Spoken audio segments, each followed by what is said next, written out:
Well, this month will have not nearly as much hateful words or spite in it as there was literally nothing this month other than No More Heroes 3. I've heard things about it, I've heard things about that franchise in general. I think like the first and second game came out, which, you know what, here let's speak little, let's put some vileness into this month, okay?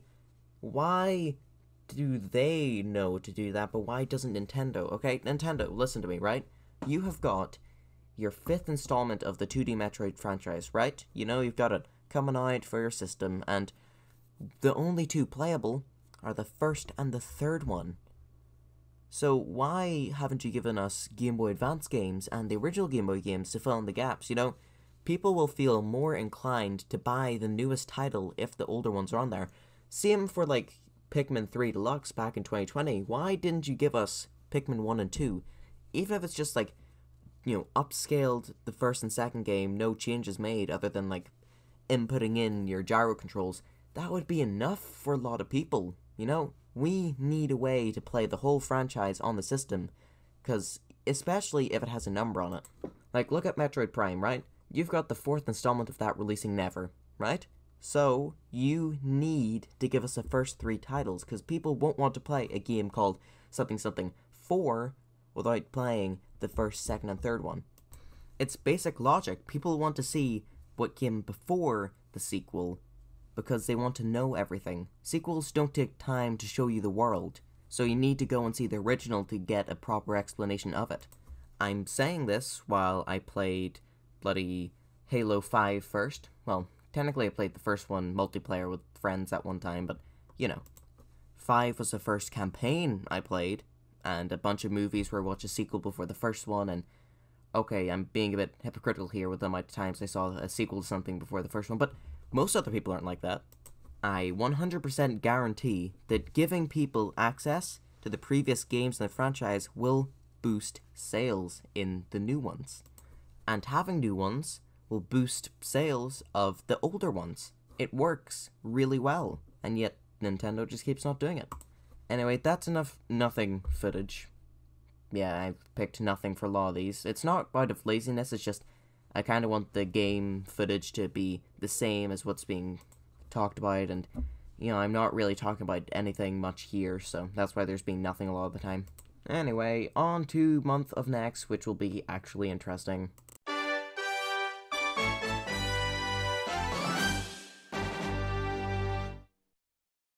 Christ, I'm gonna need a lot of footage to talk about this month.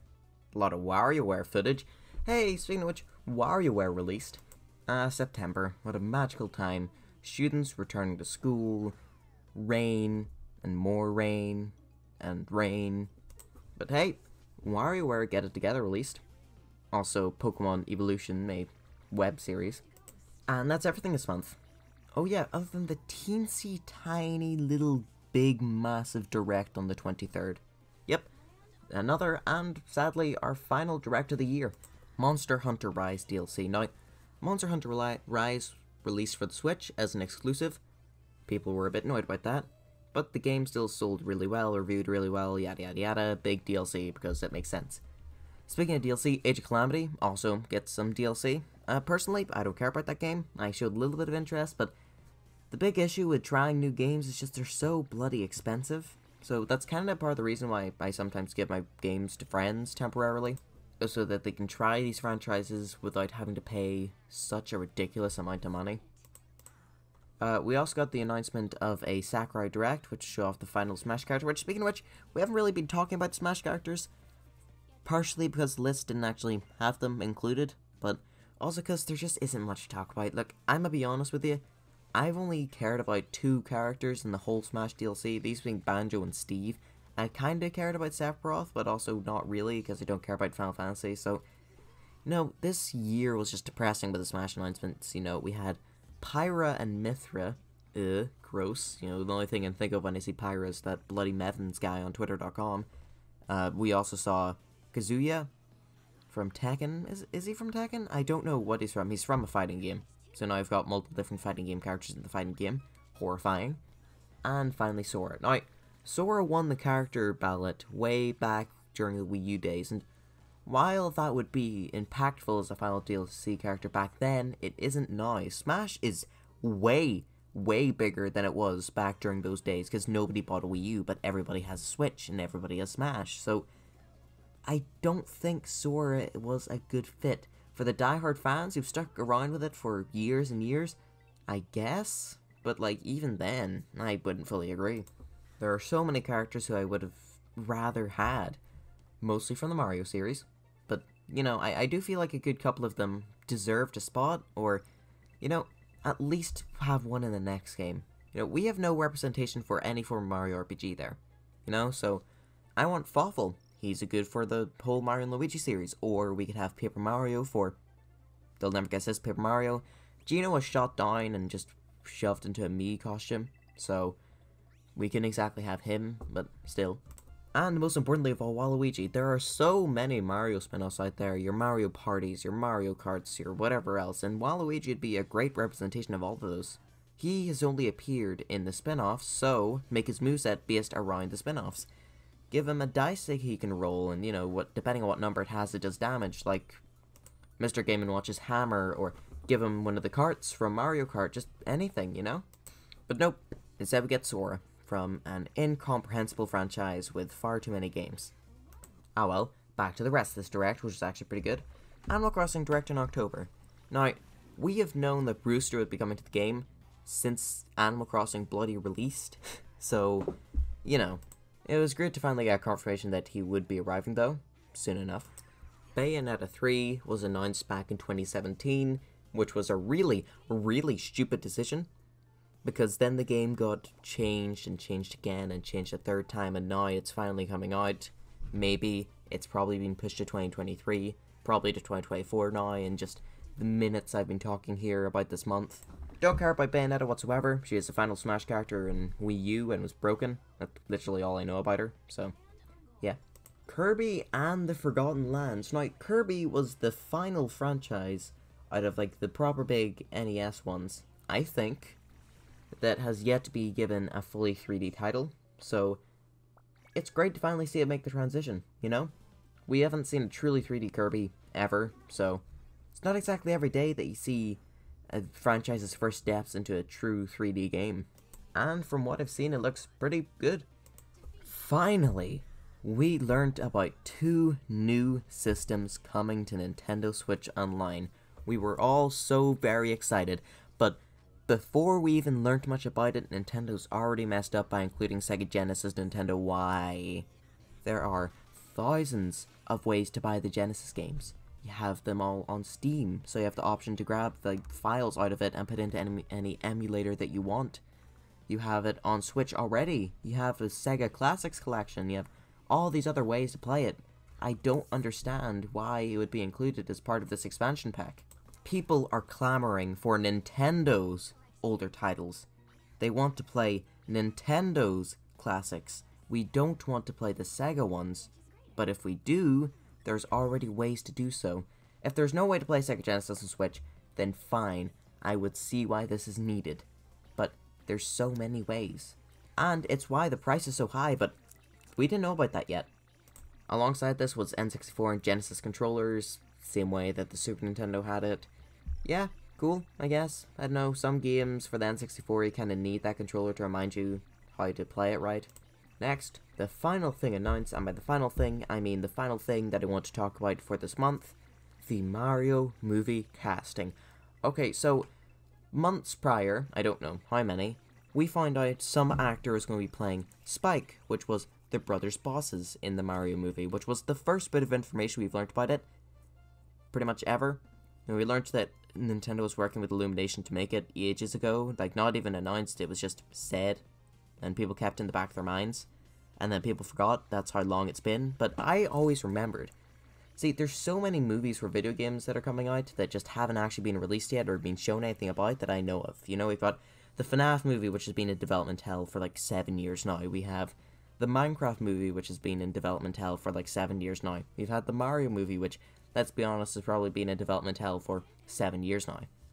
But we finally got more information. We found out the casting, and oh boy did people have fun with it. Now look, I'm gonna be honest, over time the casting choices have grew on me, other than Chris Pratt. he doesn't fit as Mario. I'm sorry. I can see every single other actor working well. You know, Princess Peach is generic as hell. Just get any woman with a light voice. It doesn't even have to be a woman, man. Just anyone who can do that generic voice could be the character.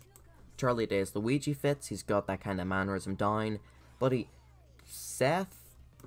funny Seth Roro Man as Donkey Kong, that would probably fit. It's gonna be stupid and it's hearing the laugh, but still, it could fit. Bowser, being played by Jack Black, I still think is literally the perfect choice.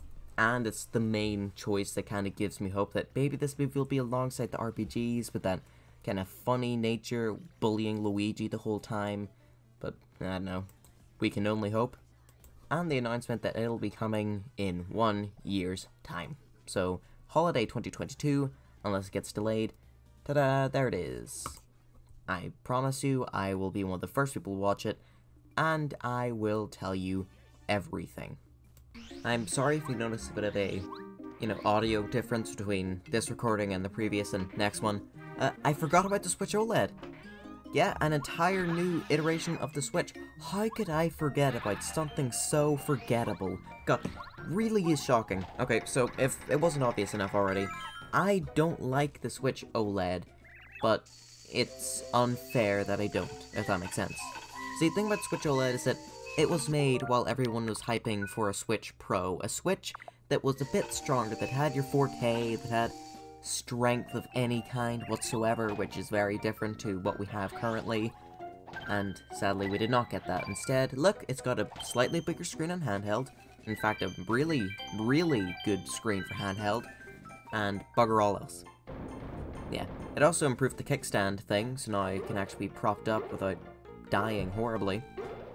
Still doesn't exactly justify the price though. For an additional $50 onto the base price, you get this. And look, if you don't own a Switch already, then yes, this is a great buy. Buy this over the normal Switch. I mean, come on, if you've already saved up $300, what's another $50 gonna do, huh?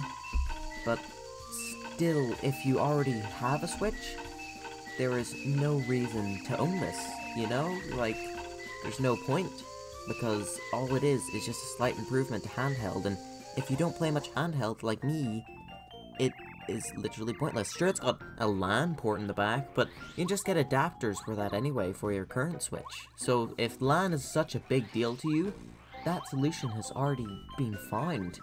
So yeah, once again, sorry that I forgot about it. It's entirely justifiable though, as it sucks. Still, sorry. Bye-bye.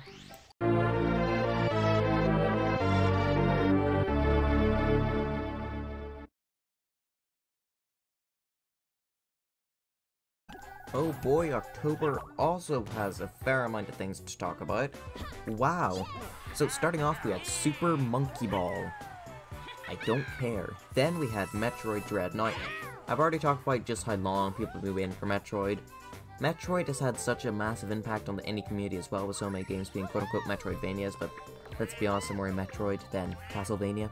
So having a brand new title from the original franchise, original series, started that whole thing off.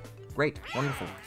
I really enjoyed the game, many others really enjoyed the game, even though I don't like the kind of 3D models but on a 2D plane style. It grew on me, and a lot of the time in the game I think it worked really well, even though I'd still vastly prefer really detailed pixel art, or drawings like what's seen in Hollow Knight.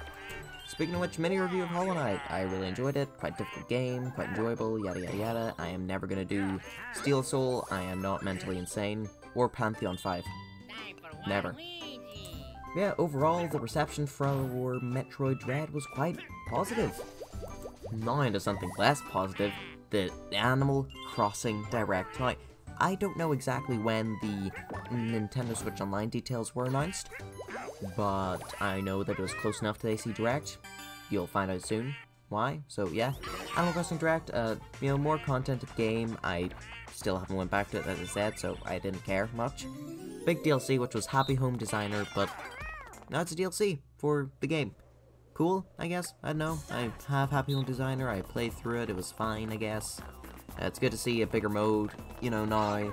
Because of the way that this game allows you to customize things, it makes sense to have this mode back. So, yeah. Cool. Nice. I, once again, don't care. But we received Nintendo Switch Online information. Now, we were told that the cost of this will be $50 a year. $30 more than the base price. Now, when what you're selling people costs almost 3 times as much as the original price, you need to justify that. Luckily, this only costs 2 times as much as the original price almost, so phew, they don't need to justify it at all. Oh wait, yes they do. So, for an additional $30 a year, you get this Animal Crossing expansion, which costs $35 to own forever. You get a bunch of asshole N64 games. Even then, I say a bunch. You get 9. 9. And you got the 10th one in December. We're gonna get the 11th one in January. And a handful of Genesis games that you could already buy elsewhere for roughly the same price. And it includes more of them. And it's there forever. Nintendo, why? Many people were annoyed about this. Every single sensible person was annoyed about this decision because it's so idiotic. Nintendo, you have already designed an emulator that works on Switch for the GameCube and the Wii. We saw this in the collection that you released with Mario 64, Mario Sunshine, and Mario Galaxy. So, you have the resources. You already have the thing designed to put these on Switch. All you need is like a week to develop the interface to put all the games on there. And yet, you don't. Fans have been able to replicate the way that your system works with Dolphin Emulator and M64, whatever else. You know, you've got so many emulators out there. And yet, here you are falling behind. I don't get it. Nintendo is raking in so much money right now. The Switch is rapidly becoming one of the best-selling systems of all time. And yet you've got Nintendo here, sitting on their ass just bringing that money in. They're becoming lazy. And see, here's the thing, with the Wii U era, they still tried because they were losing money. You know what they did? They docked the 3DS's price. They gave it a 3D Mario, they gave it a Mario Kart, they put effort in to make it get sales. Not because you don't need to put in any effort. That was my fault. No, it wasn't. I'm just stupid. They can just sit there and get the money because they already have their system. They already have their Mario Kart, their Animal Crossing. They have a game for everything except Mario and Luigi. Nintendo, why?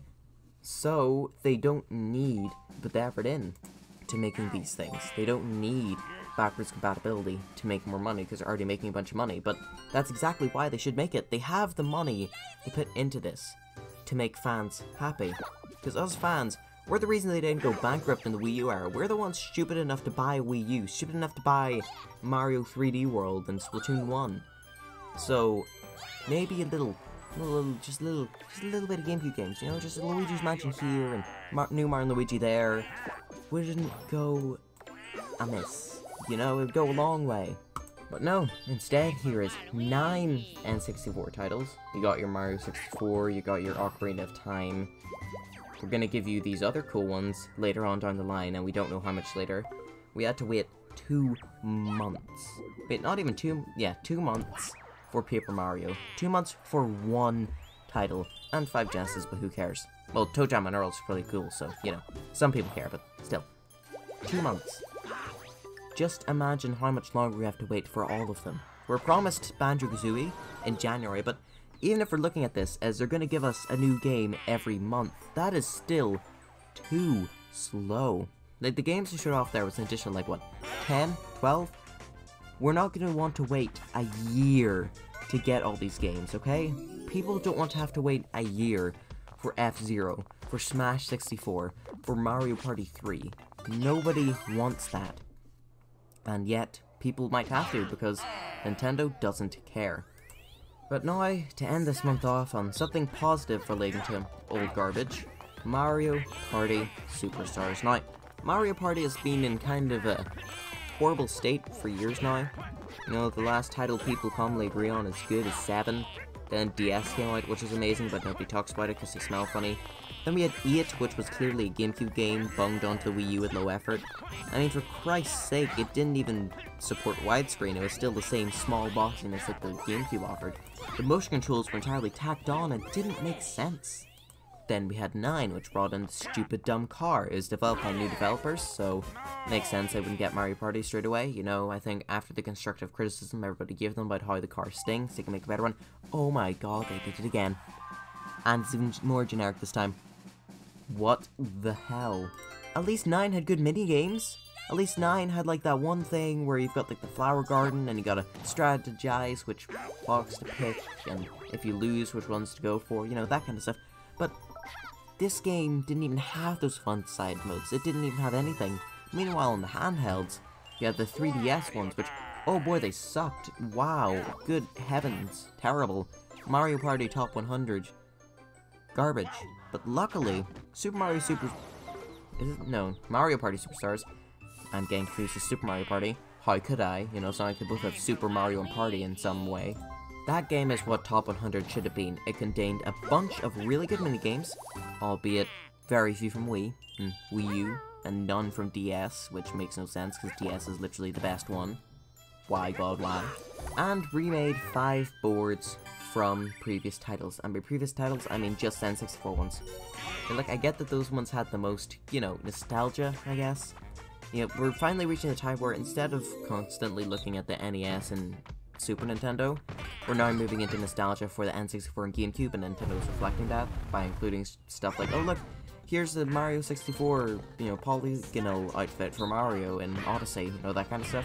So it does make sense that it'd be from the N64 ones that they remade, but it still kind of does suck. Especially since Waluigi Land was improved, it wasn't put in like, oh god, why? Overall, it's quite enjoyable, you know, the maps they did pick were decent, except for one from Mario Party 3. I'm sorry, but Woody Woods is just so generic, and its gimmick sucks, okay? See, the gimmick is that in every Mario Party, and in board games generally, you usually have paths left to right, right? Left. So, in this map, Monty Moles switch the signs, so you're forced to go left or right, and they do this every single turn. Sometimes a person can land on a happening space, and it switches it before the turn ends as well. I just don't like it. It's too chaotic. Not even in a fun way chaotic. It's just kind of boring chaotic. Like somebody putting a plastic bowl on top of a door so when you walk in it drops on your head. Like, sure, it's a little bit painful, but it's just nothing. I really do hope that there's DLC for this game. You know, it's a weird thing to hope to spend more money on a game that should have been better anyway, but still. I hope that we get a pack which includes more minigames, you know, maybe 4 or 5, if we're being honest, 3. Maps, support showing off the GameCube titles, giving them remade maps, even though 4's maps suck.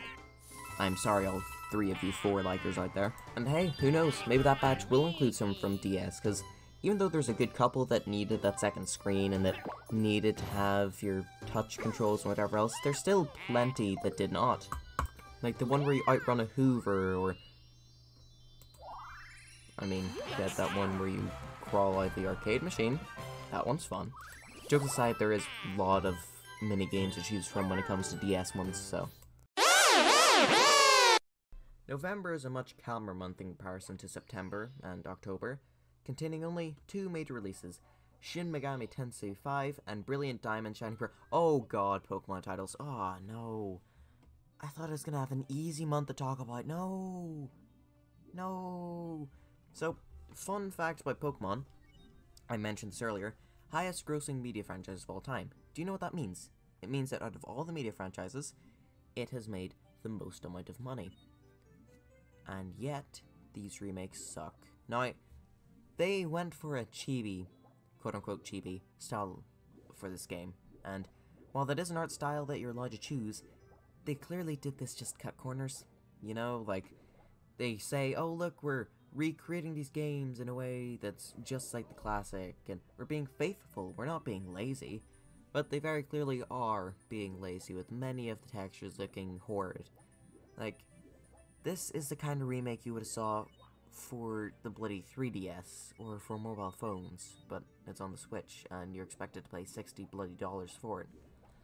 It's got so many issues. Heck, for Christ's sake, you could beat the game in like a ridiculously short amount of time. In 5-10 minutes, I don't remember how short the speedrun was, but a ridiculously short amount of time. The game got so much backlash from fans, and yet it still raked in so much money. That's what I hate about Pokemon. It's just they don't need to put any effort in. They just make a game, they get money. They squirt out games year after year after year after year. They're like bloody Call of Duty or FIFA, you know? They just, there's no effort. They're always broken, but people still eat it up. One day, people will not buy a Pokemon game. I hope. And then the company will finally open their eyes and go, maybe we should take like 2, maybe 3 years to develop a game.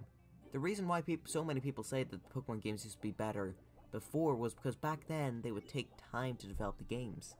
They would put brand new, fresh ideas in. Now it's just so drawn out. There's beating a dead horse and there's milking a cow, but what about milking a dead cow? That's what these bloody people have been doing. So let's talk about a good RPG that released the month before, Deltarune Chapter 2. Now, Deltarune Chapter 1 released way back in 2017, and it was this pseudo-sequel type thing to Undertale, which released back in 2015-2014 odd. So, made by Toby Fox, it's very weird. Now, my favourite kinds of RPGs are the ones that take that basic formula and expand on it. Your Paper Marios, your Mario & Luigi's, Bug Fables, Super Mario RPG, South Park, Stick of Truth even, technically. So that can legally be called a Paper Mario game. I will not elaborate further on that, but if you really think about it, then, you know, it can. And now Deltarune's kind of joined that fun little group of ones that I really enjoy. Now, to be honest, I had completely forgotten about Deltarune Chapter 1 for a while. In fact, most people did. You know, 2017, 2018 odd was when it released, and it kind of just got swept under the rug after the first 2 months. Due to how much smaller than Undertale it was, it got quite a bit of flack, but that people needed to realize that that's just a part 1. That's just a little taster of the big thing that we'd be getting, and now we've gotten a second taster. The plan for Chapter 2 was for it to be sold, but because of how, let's be honest, garbage the past 2 years have been, Toby gave it to us for free, and it was amazing. It kind of surprised me and went up for download much earlier than I anticipated, so, you know, I played it ridiculously late, got no sleep, but it was worth it every second. The music, the gameplay, the writing, it's all phenomenal. I highly urge you to go play it. It's currently on Switch and on PC for free, so you've got no excuse. But let's stop talking about that as we can finally move into the final topic of this video, December, which contains topics to talk about, so it's more the final month. Final segment. Who cares? Who cares? This thing's been dragged out for ages. Let's get to the end. So, here we are. This month. The final thing to talk about. And unless Nintendo announces something in the next 6 hours, then there will be nothing more to talk about after this. So, yeah, let us get into the 2 big things that happened. By big, I mean quite small. First of all, Game Awards. I already made a video on this. Nintendo had nearly no presents. Metroid Dread won an award for Best Action. Very deserved, in my opinion. The only other categories Nintendo got into really were Game of the Year with Metroid Dread and Best Family Game, which it lost to the Game of the Year winner. Now, one thing that I kind of do dislike about the Game Awards I didn't mention last video is just the fact that the Game of the Year wins so many other awards. You know, like, you just won Game of the Year. That means that you had some of the best, you know, parts all mixed together. Now, what defines a great game to me is to have a good balance of everything, right? That's why I love Mario & Luigi Birthright Story. Sure, the music was better in Dream Team, and the battle system better in Paper Jam, and more interesting story in some aspects in Partners in Time. Mario & Luigi Birthright Story has the best consistency.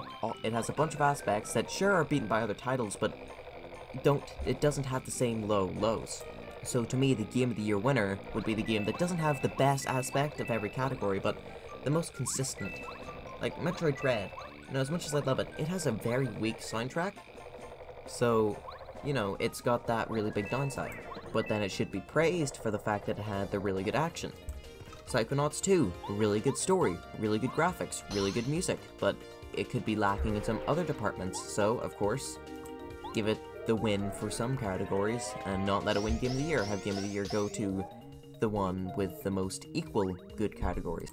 And maybe it did do that this year, I don't know, I have not played It Takes Two, so maybe it does have the best consistency when it comes to, you know, gameplay, music, story, whatever else, but still. Listen, man, I'm just really salty that it didn't win. And by it, I mean WarioWare. And by win, I mean win every category. It deserves it. Next, before we talk about the main topic, Paper Mario 64 finally showing up, the Minecraft Caves and Glyphs Part 2, yay, yippee, hooray! We were told earlier in the year, in October, that the Caves and Cliffs would be split up again to have your world update, which includes the skulk sensors and the warden and whatever else, which, though that was painful, we were still getting the brand new world generation, which we finally got to see in action, and yeah, very pretty. I quite enjoy it. I quite enjoy the caves. I have explored many of them already for hours upon hours. I have a life, I swear. Yeah, overall quite good. Now finally, Paper Mario 64 on Switch. I love Paper Mario 64. Even though my favorite title would be Super Paper Mario, this one is a very, very close second. And I swear it's just not because of nostalgia. I believe this to be superior to the Thousand Year Door in many aspects, you know, like, Thousand Year Door, I've said this before, I'll say it again, pretty much every location, how do you get to it? You take the pipe. But in 64, how do you get to the locations? You walk there. You take a train where you can watch a full animation where it very clearly shows you moving away from the area you were to the new location. How do you get to the third area? You walk there. Fourth area, you find there. Fifth area, you boat there. It feels like a more connected world, while in Thousand Year Door, there's no indication that the world is connected. There's no areas that lead into one another. There's nothing. There's no, oh look, over in the distance you can see this place, or anything like that. The world is entirely disconnected and feels fake.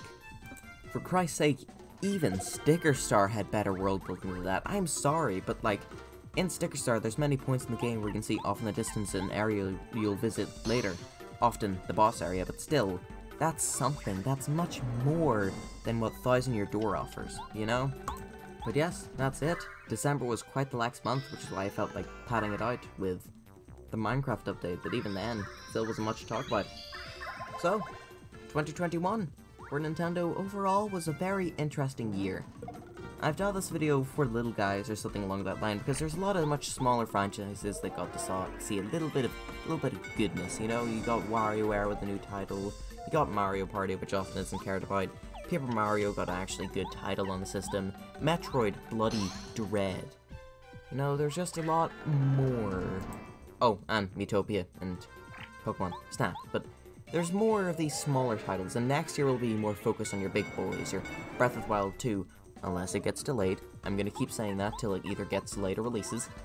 Even then I'll just pretend, well, I mean, technically it got delayed because and the new Metroid Prime, which, I mean, you could argue that that's a small one again. And there's a potentiality for new Mario Odyssey. I hope that we get a new one. Please do tell me what you thought of this year down in the comments. You know, if you liked it, if you hated it, what was your favorite part, whatever else.